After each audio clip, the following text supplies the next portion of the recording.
చాలా మంది ఒక క్వశ్చన్ రేజ్ చేస్తున్నారు. అని అభిషేకం చేసినప్పుడు శివుడితో మాట్లాడితే శివుడు మాట్లాడతారు మనతోటి. ఖచ్చితంగా మాట్లాడతారు. నీ బాధని వింటారు. నువ్వు ఏదైతే దుఃఖంతో బాధపడుతున్న నీ ఆత్మ యొక్క ప్రశాంతతని, నీ ఆత్మ యొక్క బాధని ఖచ్చితంగా పరమేశ్వరుడు అంటాడు. నువ్వు అభిషేకం చేస్తున్నప్పుడు నీ ఏకాగ్రత అనేది కేవలం శివుడి మీదే ఉండి నీ యొక్క బాధ, నీ యొక్క దుఃఖం, నీ యొక్క కష్టం నువ్వు ఖచ్చితంగా మనస్ఫూర్తిగా విశ్వాసంతో పరమేశ్వరుడు నువ్వు అక్కడ అభిషేకం చేసుకుంటా మాట్లాడితే ఖచ్చితంగా ఈశ్వరుడు నీకు ఒక సమాధానం ఇస్తారు. అందుకే చాలా మంది గుడికి వెళ్ళినప్పుడు ఒక ప్రత్యేకమైన ఫీలింగ్ ఉంటుంది. మనం ఏదైనా పువ్వులు అర్పించినప్పుడు ఆ పువ్వు లింగం నుంచి కింద పడింది అనుకో, అదొక తెలియని ఫీలింగ్. అంటే అక్కడ ఈశ్వరానుగ్రహం ఉందన్నట్టే. అంటే నేను నీకున్నానురా, నేను నిన్ను ఆశీర్వదిస్తున్నానని ఒక అర్థం. పువ్వు లింగం నుంచి నీకు కింద పడింది, నువ్వు మొక్కే సమయంలో కింద పడిందంటే నీకు నేను ఉన్నాను, నువ్వు భయపడకు, నా ఆజ్ఞ, నా ఆశీస్సులు నీకు ఉంటాయి, నా బలం, నా తోడు నీకు ఉంటుంది అని ఒక ఉదాహరణ అది. అంటే అక్కడే నీకు శివుడు నీతోటే ఉన్నాడు అని నువ్వు ఆలోచించాలి.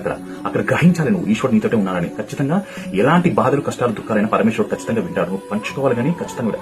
ఇంకో విషయం ఏంటంటే శివుడు నీ బాధలు ఎలా వింటాడో అమ్మవారు కూడా, తల్లి, మా తల్లి అమ్మ, నువ్వు ఖచ్చితంగా నీ యొక్క బాధలు అమ్మని నువ్వు కల్లారా చూసి నీ బాధలు, నీ కష్టాలు, నీ దుఃఖాలు ఏవైతే ఉన్నాయో అమ్మకి చెప్పు. అమ్మ ఖచ్చితంగా విని నీకు ఒక సమాధానం ఇస్తుంది.